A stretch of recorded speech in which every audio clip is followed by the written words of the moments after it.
The Turkish president said Sweden would have to receive shocking news.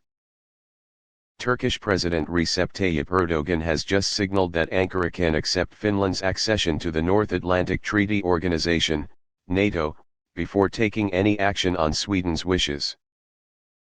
Erdogan's comments came days after Ankara called off meetings with the two countries to discuss NATO membership, following protests in Stockholm in which a far-right politician burned a book. Quran.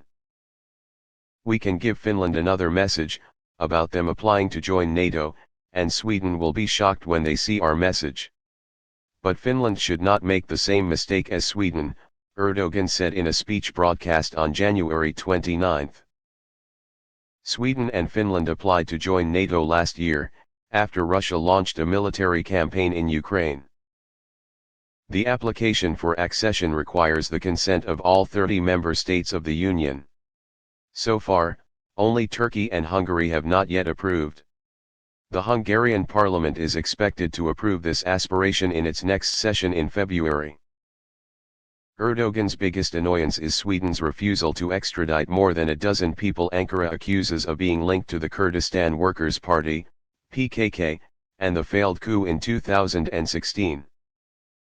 Mr. Erdogan will have to go through an election in May this year and is using the issue of Sweden's entry into NATO to rally support among conservative and nationalist voters.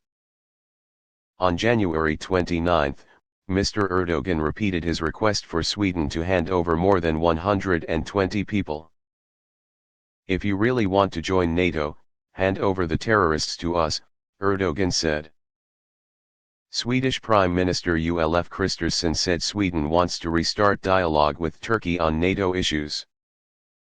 On January 28, the Turkish Foreign Ministry issued a travel advisory for European countries because of anti-Turkey protests and what they consider to be anti-Muslim ideology.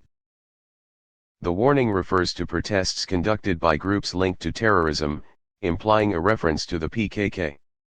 The PKK carried out an armed uprising against the Turkish state in 1984.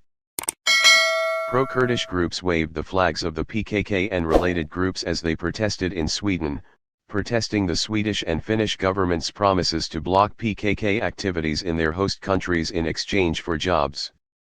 Turkey approved for two countries to join NATO.